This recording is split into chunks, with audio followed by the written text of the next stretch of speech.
오늘 우리 주의 이름 앞에 모인 우리 사랑하는 성도 여러분을 주의 이름으로 환영하며 축복하고요. 하나님께서 이 시간도 크신 은총을 여러분에게 베풀어 주시기를 축원합니다. 오늘 우리가 성경을 대하는 자세라고 하는 말씀을 함께 나눌 텐데요. 제가 신학교에 갔어요. 신학교에 갈 때는 잘 모르고 갔죠. 신학교 가면 없던 신앙도 막 이렇게 생겨나고, 하나님도 더 잘 알게 되고, 그런 기대를 가지고 갔죠. 그런데 막상 신학교를 가니까 3대 분파가 있어요. 3대 분파가 딱 있더라고요. 그러니까 진리를 탐구하는 방법이 다 다르더라고요. 첫 번째는 학구파가 있어요. 도서관에서 계속 공부만 하는 그런 학구파가 있어요. 두 번째는 기도파가 있어요. 이 사람들은 영파라고 이야기합니다. 이 기도실에서 늘 기도하고 목소리도 약간 항상 잠겨있는 그런 분들이에요. 세 번째가 알쏭달쏭해요. 이분들은 정체가 도대체 뭔지 모르는 분들인데요. 운동장파가 있어요. 운동장에서 늘 축구하고 농구하고 게임하면서 노는 그런 분들인데요. 처음에는 이제 이런 생각을 했어요. 운동장에서 있는 이 운동장파는 이게 도대체 뭘 하자고 하는 건지. 근데 나중에 보니까요, 이분들 가운데 목회를 잘하는 분들이 많이 있어요. 왜냐하면 운동장파의 모습이 어떤 모습이냐면, 예를 들어서 전도한다 또는 봉사한다, 그러면 가장 앞장서는 분들이 바로 이 운동장파예요. 그런데 학구파나 기도파는 엉덩이가 무거워서 잘 못 움직이더라고요. 그러니까 전도 열심히 하고 관계 중심적이고. 그래서 제가 이 신학교 다닐 때 미스테리가 운동장파였는데, 제가 이제 목회 현장에 나오니까 이분들도 또 이런 관계 중심의 또 전도 중심의 그런 사역을 통해서 목회를 하는구나라고 하는 것을 발견하게 됐어요. 신학교에서도 진리를 탐구하는 방법이 다 달라요. 그런데 오늘 17장의 내용을 보면요, 3개 도시가 나옵니다. 그런데 이 3개 도시가 특색이 다 달라요.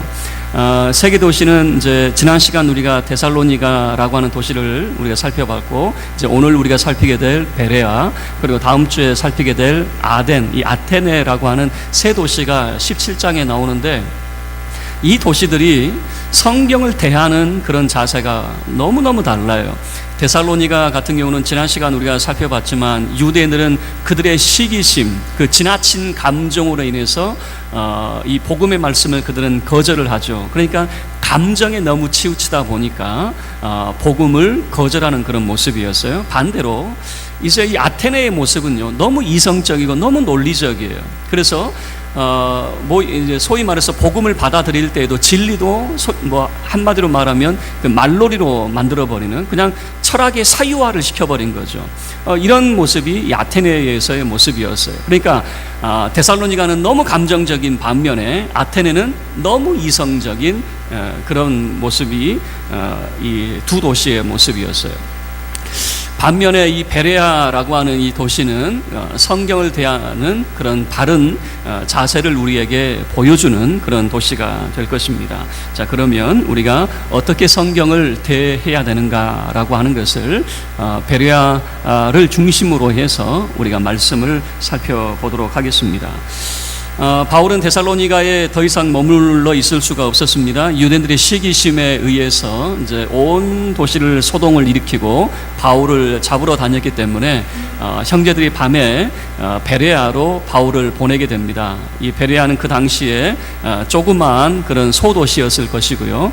그리고 이제 형제들이 베레아로 보낸 목적은 뭐냐면, 그나마 데살로니가보다는 거기 있는 사람들이 좀 낫다라고 하는 겁니다. 조금 더 그 사람들이 좀 과격하지 않다라고 하는 좀 안전한 도시라고 생각을 했기 때문에 베레아라고 하는 도시로 바울을 보내게 됩니다. 그리고 이 베레아는 그곳에는 유대인 회당이 있었어요. 바울은 여전히 베레아에 있는 유대인 회당에 들어가서 복음을 전하게 됩니다. 자, 그런데 이 베레아 사람들의 특징을 11절 말씀에서 보여주고 있어요. 우리는 이 11절 말씀을 중심으로 오늘 이제 은혜를 함께 나눌 텐데요. 자, 11절 베레아 사람들이 어떤 특징을 가지고 있었는가 함께 우리 합독하도록 하겠습니다. 11절입니다. 시작. 베레아에 있는 사람들은 데살로니가에 있는 사람들보다 더 너그러워서 간절한 마음으로 말씀을 받고 이것이 그러한가 하여 날마다 성경을 상고함으로, 성경을 대하는 세 가지 자세가 여기에 잘 소개가 되고 있는데요. 첫 번째는 무엇이냐면 너그러운 성품에 대한 이야기를 하고 있습니다. 이 베레아 사람들은 데살로니가에 있는 사람들보다 더 너그러워서, 그런데 이전의 개역 성경에서는 더 신사적이어서라고 하는 그런 표현을 썼습니다. 이 너그럽다라고 하는 표현은요, 이 문자적인 의미는 이런 겁니다. 지체가 높은, 신분이 높은 사람이다. 그리고 고결한 사람이다라고 하는 그런 의미입니다. 그래서 신분을 지칭할 때는 신사적이다, 아니면은 고상한 사람이다라고 그렇게 말할 수 있지만, 성품과 관련되어서는 고상한 성품이다라고도 말해볼 수가 있겠죠. 어느 쪽으로 이제 번역을 하느냐? 이전의 성경은 신분 쪽으로 번역을 했습니다. 더 신사적이어서. 그런데 이번에는 이 개역 개정판에서는 이제 성품으로 번역을 하고 있죠. 너그러워서라고 하는 거죠. 이 의미는 이렇게 받아들이면 좋을 것 같아요. 우리가 이제 평소 쓰는 말 중에 참 저 사람 참 양반이네. 자, 저 사람 참 양반이네 그러면 여러분, 우리가 어떤 의미로 이제 사용을 하죠? 양반이라고 하는 것은 조선시대로 이야기하면은 귀족을 지칭하는 말 아니겠습니까? 근데 오늘날 우리가 저 사람 참 양반이네 그러면 신분에 대한 이야기가 아니라 성품에 대한 이야기죠. 참 저 사람 마음이 참 너그럽고, 그리고 이해심이 많고, 뭐라고 그럴까요? 참 포용적인 그런 사람이다라고 하는 그런 의미가 되듯이, 자, 여기서 말하는 것도 더 너그럽다라고 하는 것은 번역을 하자면 양반이래라고 하는 말과 같은 거예요. 그런데 의미적으로는 저 사람의 성품이 더 너그럽다라고 하는 것을 보여주고 있는 것이죠.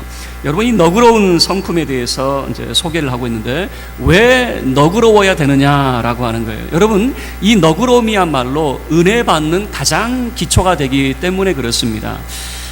사람이 은혜를 받지 못하는 상황이 어떤 상황이냐면 바로 이 분노의 상태는 은혜를 받지 못해요. 바로 데살로니가 교회가 바로 그런 모습이었죠. 시기심으로 분노하는 자들, 그래서 은혜와 멀어진 자의 모습이 바로 데살로니가 교회의 모습이었습니다. 그들은 어느 정도 분노하고 있었냐면요, 이 바울이 베레아까지 갔다라고 하는 그 소식을 듣고 베레아까지 쫓아와가지고 그 베레아 도시를 소동을 시키고 결국에는 바울이 아테네로 갈 수밖에 없는 그런 상황으로 만드는 사람들이 바로 이 데살로니가 사람들이었거든요. 이 분노에 대해서 바울이 에베소 교회에 그 권면하고 있는 내용이 있습니다. 사람이 화를 안 낼 수는 없어요. 우리가 살다 보면 어떤 이유에서인지 이제 화가 나게 되어 있어요. 그런데 바울은 에베소 교회에 권면을 할 때 화를 사람이 안 낼 수는 없지만 죄는 짓지 마라 그 말이에요. 화를 내더라도 죄는 짓지 마라. 이 말은 뭐냐면요, 이런 겁니다. 사람이 화가 나게 되면요, 죄질 생각을 하게 되죠. 내가 저놈 죽여버릴 거야 라고 하는 이런 죄질 생각을 하게 돼요. 이런 것은 하지 마라 그 말이에요. 화가 안 날 수는 없지만 죄는 짓지 말라는 것이고, 그리고 두 번째 권면하는 것은 뭐냐면 화가 나더라도 그날을 넘기지 마라 라고 하는 거죠. 하루를 넘기지 말도록 우리에게 권면을 하고 있는 것이죠. 목사인 저도 마찬가지예요. 저도 화가 나면 저도 살다 보면 뭐 이런저런 이유로 화가 날 수가 있죠. 감정이 저도 격해질 수가 있죠. 그러면 이제 새벽 예배를 나와요. 새벽 예배 나오면은 저도 그런 경험을 하죠.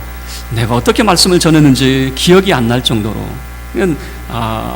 항상 그러니까 이 목회자로서 이 사역을 감당함에 있어서 마음이 평정심을 가지고 평온해야 말씀도 잘 전달이 되지, 내 마음이, 그러니까 감정이 격해 있으면 저도 모르게 잘 안 돼요. 내가 무슨 생각으로 하고 있는지, 내가 무슨 말씀을 전했는지. 그래서 그나마 제가 하나님께 감사드린 것은 뭐냐면, 여러분, 어떤 분은 그런 이제 말씀을 하셔요. 목사님, 새벽 예배 얼마나 힘듭니까? 매일 새벽 예배 나오시기 힘드시죠? 라고 이야기하지만 저는 그렇지는 않아요. 즐거워요. 행복해요. 왜 그러냐면 그 새벽 예배 때문에 제 자신을 늘 돌보고요, 제 마음속에 있는 소위 그런 악한 생각들 또는 분노들, 이런 것들을 저는 매일매일 청소하고 있거든요.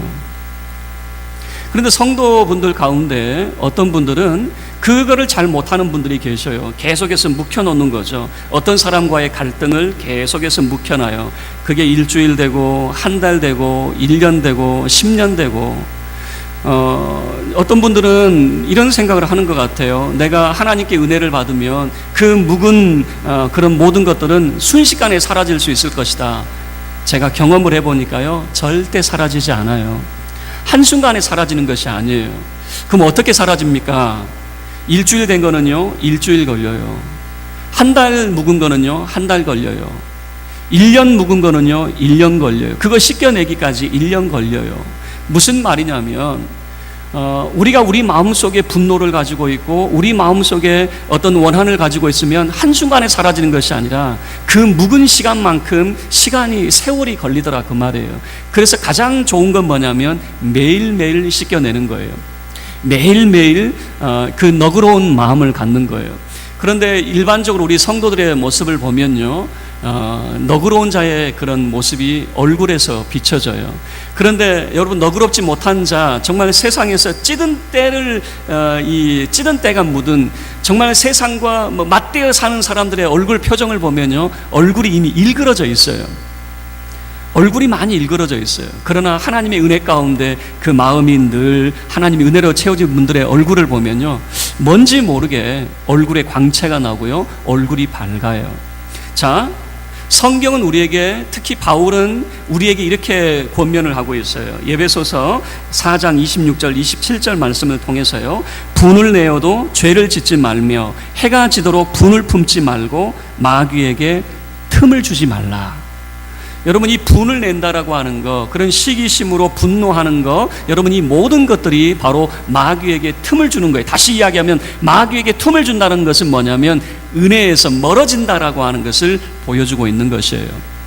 그래서 항상 우리는 이 평정심을 가져야 됩니다. 이것을 성경에서는 너그러운 자로 이렇게 표현을 하고 있는 거죠. 그래서 우리가 성경을 대하는 그 첫 번째 그 자세라고 한다면 우리가 가져야 될 그런 성품에 대한 이야기인데, 바로 너그러운 성품을 가져야 된다라고 하는 겁니다.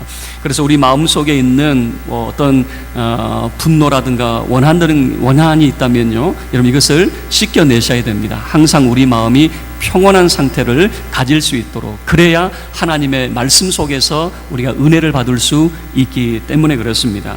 자, 두 번째, 성경을 대하는 두 번째 자세에 대해서는요, 이 말씀에 대한 열정을 보여주고 있습니다. 성경은 이렇게 말하고 있죠. 간절한 마음으로 말씀을 받고라고 하는 겁니다. 자, 여기서 간절한 마음이라고 하는 것의 문자적 의미는 무엇이냐면 자발성을 가진 모든 열성을 포함을 하고 있습니다. 다시 이야기하면 이런 거겠죠. 어떤 것에 관심을 갖고 열정적으로 반응한다라고 하는, 어떤 것에 내가 관심이 있어가지고 내가 열정적으로 반응을 한다라고 하는 것을 보여주고 있어요. 그러면 이 베레아 사람들은 무엇에 대한 열정이 있었느냐라고 물어본다면 말씀에 대한 사모함이 있었어요. 그래서 이 간절한 마음으로 말씀을 받고라고 하는 거죠. 말씀에 대한 사모함이 그들 가운데 있었기 때문에 간절함으로 말씀을 받았다라고 하는 것을 보여주고 있는 것이죠. 여러분, 우리가 나를 움직이게 하는 동기 부여시키는 것들이 있어요. 나를 움직이게 하는 것이 무엇이냐라고 하는 거예요. 여러분, 모든 사람들이 똑같은 것에 반응을 보이지 않아요. 공부하는 학생들은 학교 때문에 반응을 보이지 않습니다. 그런데 학교가 소풍을 간다거나 어떤 특별한 어떤 활동을 한다 그러면 희한하죠. 반응을 보이기 시작해요. 우리 성도들도 마찬가지예요. 우리가 찬양을 뜨겁게 부릅시다. 아무리 제가 목 놓아서 여러분에게 부탁을 해도 별로 여기 이 공간이 막 울릴 정도는 아니에요. 그런데 참 희한한 거는요, 놀러 갈 때 버스 안에서의 여러분의 모습을 보면요, 특히 우리 권사님들 무슨 힘이 있습니까? 권사님들이 늘 저한테 하시는 말씀이 뭐냐면, 목소리도 안 나와요, 힘도 없어요, 그러면서 왜 찬양을 못하는지에 대해서 이야기하시거든요. 그러나 우리가 놀러 갈 때 버스 안에서, 그 관광버스 안에서의 모습을 보면요, 전혀 다른 모습이에요. 그렇게 에너지가 넘치고 열정적이고 그렇게 힘이 많으신 분들이 왜 교회만 오면은 나는 힘이 없고요. 왜 그렇게 달라지는지. 이게 자기를 움직이는 열정 때문에 그렇습니다. 사람은 모든 것에 반응을 보이는 것이 아니에요. 자기를 움직이는 어떤 동기부여가 필요한 것이죠. 제가 중등부를 이제 사역할 때가 있었어요. 중등부 아이들 뻔하잖아요. 이 아이들은 예배를 드려도요, 다 고개 이렇게 숙이고 있어요. 고개를 들고 정말 내가 말씀 은혜 받겠습니다, 이런 아이들이 없어요. 중등부가 참 힘들거든요. 근데 중등부 아이 중에 체구가 좀 왜소한 아이가 있어요. 이 아이는 공부도 잘 못하고요, 가정 환경도 별로 안 좋아요. 부모님이 그 당시에 이혼 위기를 겪고 있었거든요. 뿐만 아니라 이 아이가 뭐 체격도 왜소하고 공부도 못하고 뭐 그러니까 친구들에게 좀 왕따 같은, 또 성격도 내성적이라 잘 섞이지 못하는 그런 친구였어요. 그런데 그 친구가 그래도 뭔가 취미를 붙인 게 뭐냐면 기타에 취미를 붙였거든요. 근데 늘 자격지심을 가지고 있는 거예요. 늘 다른 사람과 비교의식을 하고 자기 할 수 있는 것이 없다라고 생각을 했어요. 그리고 이제 그 여름 수련회 때가 돼서 권면을 했어요. 우리 수련회 같이 가자 그랬더니 안 가겠대요. 왜 안 가냐 그랬더니 뻔하대요. 프로그램이 뻔하잖아요. 그렇잖아요. 수련회 처음 간 사람이야 새로 올지 몰라도 많이 참석해 본 사람은 그 수련회 일정이 뻔하거든요. 다 꿰고 있어요. 뭐가 뻔하냐 그래. 다 꿰고 있더라고요. 이 다음에 뭐하고. 그러니까 근데 우리가 갈 그 연합수련회 프로그램하고 똑같더라고요. 다 꿰고 있어요. 그래도 설득을 했죠. 그래도 가보자. 다르지 않겠냐. 어떻게 설득을 해서 함께 참여를 했어요. 그런데 이 아이들이 이제 뒷자리에 앉아 있는 거죠. 우리 교회 아이들이 다 뒷자리에 앉아 있고 앞으로 갈 생각을 못 하는 거예요. 왜 앞으로 안 가냐? 은혜 받으려면 앞자리 가야지. 그랬더니 한단의 말이 뭐냐면, 이미 큰 교회에 그 큰 교회는 사람이 많으니까 절반은 자리를 잡고 있고 절반은 식사를 하러 간 거예요. 얘네들이 다 자리를 다 차지해 놓은 거예요. 작은 교회는 자리를 잡아줄 사람이 누가 있어요. 그러니까 자리가 없다는 거죠. 우리가 뒤에 앉아 있는 거예요. 그래서 이놈들, 그래도 우리가 여기까지 왔는데 은혜는 받아야지, 뒤에 있으면 되겠냐. 제가 끌고 다 앞으로 갔어요. 앞으로 가면 요 앞자리 있죠. 의자에 앉는 것이 아니라 그냥 요 앞자리에 그냥 앉게 있어요. 근데 참 재밌는 건 뭐냐면 우리가 앉으니까 다른 사람들도 와서 앉는 거 있죠. 그러니까 우리만 앉아 있는 것이 아니라 이제 그 자리가 꽉 채워진 거죠. 근데 희한한 건 뭐냐면 앞자리에 앉으니까 은혜를 받더라고요. 앞자리에 앉아 있으니까 이 아이들이 처음에는 왜 우리를 막 힘들게 하고 귀찮게 하느냐 그러더니 은혜를 받더니요, 막 눈빛이 달라지는 거 있죠. 눈빛이 달라지고, 그리고 그 집회가 끝나고 난 다음에 그 아이가 하는 이야기가 뭐냐면, 자기가 기타를 좀 치잖아요. 그래서 저한테 하는 이야기가 전도사님, 제가 기타로 예배 섬기면 안 될까요? 그러는 거예요. 저는 그때 깜짝 놀랐어요. 이 아이는 자기가 할 수 있는 게 없다고 이야기했거든요. 공부도 못하고 키도 왜소하고, 그리고 잘생긴 것도 아니고 집안도 그렇고 자기는 할 수 있는 게 없다고 이야기했는데, 그 은혜를 받고 난 다음에 하는 이야기가 뭐냐면 내가 할 수 있는 게 무엇인지를 찾았다는 거예요. 나 보니까 기타를 칠 수 있다는 거죠. 그래 해봐라 그랬더니 친구들을 다 모집을 했어요. 친구들을 모집해서 걔는 일렉 기타를 쳤고요, 한 친구는 드럼을 치라고 그러고요, 한 친구에게는 키보드를 치라고 하고, 이놈들이 조금만 밴드를 만들어 버리네요. 그러면서 제가 느낀 게 뭐냐면, 자포자기하고 내가 할 수 있는 것이 아무것도 없다고 했던 이 아이를 무엇이 움직였느냐? 그 열정이라고 하는 거죠. 그가 그 은혜를 받고 난 다음에는요, 예배 태도가 달라진 거 있죠. 고개를 이렇게 쳐박고 있던 애들이 다 고개를 들고 말씀을 듣고 있는 그 모습으로 바뀌게 됐어요. 아이들 이렇게 불러다 놓고 함께 기도할 때 기도합니까? 기도 안 하고 멀뚱멀뚱 쳐다보고 있잖아요. 그래서 아이들 다 붙들고 손잡고 우리 기도하자 그러면 애들이 한 게 뭔지 아세요? 손잡고 다 기도하면 전기놀이 하고 있는 거 있죠. 꾹꾹 눌러가면서 전기놀이 하면서 그렇게 놀았던 애들이, 그런데 은혜 받으니까 달라져요. 기도하자 그러니까 기도하기 시작을 해요. 그리고 제가 볼 때는 기도 안 했거든요. 근데 한다는 이야기가 뭐냐면, 전도사님 저 기도했어요. 이렇게 이야기를 하는 거죠. 이 말씀에 대한 열정, 여러분 이 베레아 교인들이 왜 그들이 바울이 전해준 그 말씀을 들었느냐라고 물어본다면 말씀에 대한 열정이 그들이 움직이게 만들었다라고 하는 것을 보여주고 있는 거죠. 성경을 대하는 두 번째 자세가 있다면 바로 이 말씀을 사모하는 말씀에 대한 열정이 있어야 된다라고 하는 겁니다. 말씀에 대한 열정은요, 우리를 앞자리로 인도하게 될 거예요. 은혜의 자리로 우리를 인도하게 될 거예요. 그냥 내가 예배 드렸다라고 하는 것으로 끝나지 않아요. 내가 주일을 지켰다라고 하는 것으로 끝나지 않아요. 어떻게 하든지 주일날 내가 은혜를 받아야 되고 하나님을 만나야 되고 하나님과 함께 하기를 사모하는 그 마음이 생겨나게 돼요. 하나님의 은혜를 사모하는 그 마음이 바로 말씀에 대한 열정으로 나타나게 되거든요.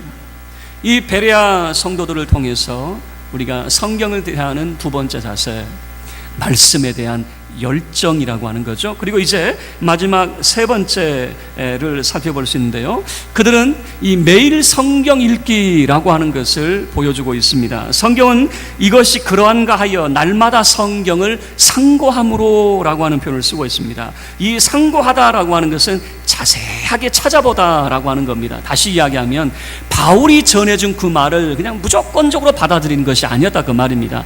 바울이 전해준 그 말이기 때문에 믿고 따랐다라고 하는 것이 아니라 성경의 말씀이기 때문에 믿고 따랐다라고 하는 것을 보여주고 있는 거예요. 다시 이야기하면 사람이 전해준 말이 그들의 삶의 기준이 아니라 그들이 가지고 있는 것은 성경의 말씀이 그들의 판단의 기준이 되고 있더라라고 하는 것을 보여주고 있는 것이죠.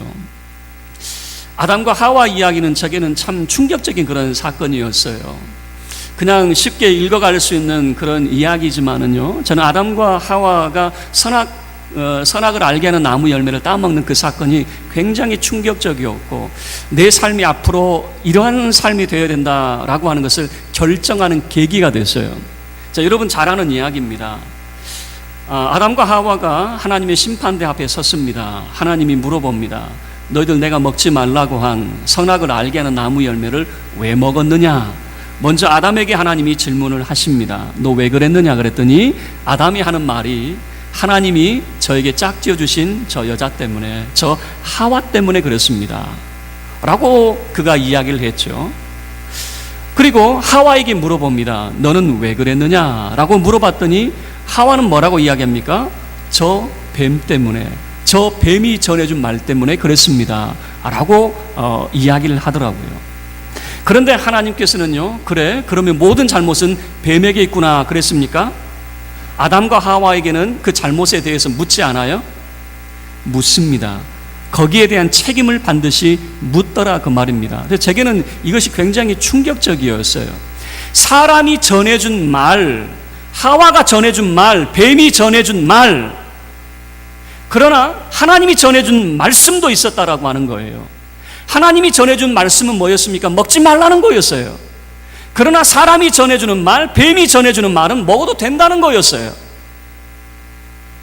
여러분, 우리의 삶의 기준은 사람이 전해주는 말이 우리의 삶의 기준이 되어서는 절대 안 된다라고 하는 것을 성경이 우리에게 보여주고 있는 거예요.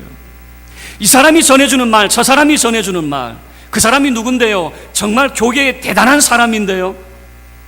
그 사람이 어떤 사람인데요? 이 사람이 기도 많이 하는 사람인데요. 그게 중요한 것이 아니다 그 말입니다. 하나님이 우리에게 전해주신 말씀이 우리의 삶의 기준이 되어야 된다라고 하는 것을 잘 보여주고 있는 것이죠.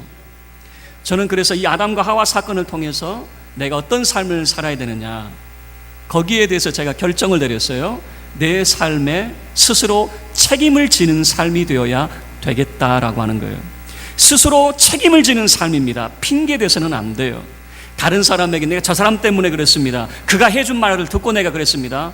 결국 판단은 누가 한 거예요? 내가 한 거예요, 내가. 그래서 판단은 내가 한 것이기 때문에 하나님은 나에게 묻는 겁니다. 여러분, 이게 굉장히 무서운 거예요.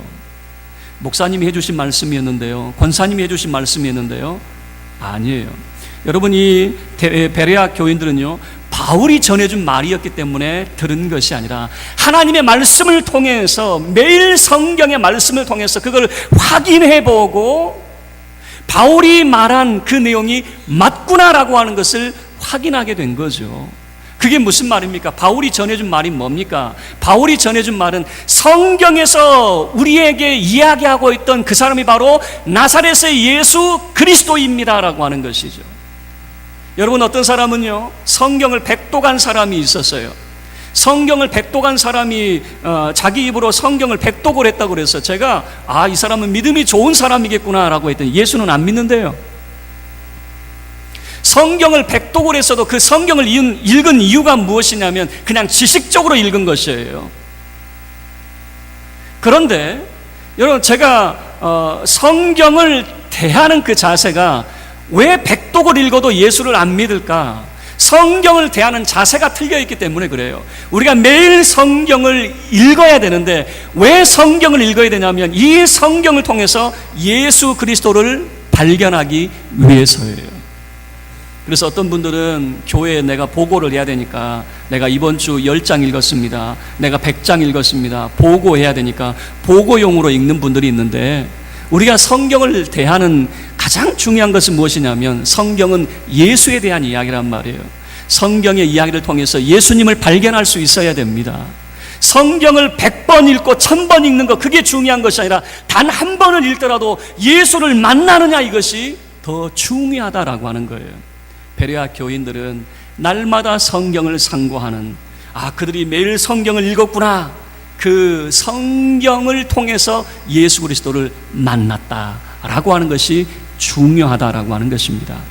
그래서 성경을 대하는 그 세 번째 자세는 매일 성경 읽기입니다.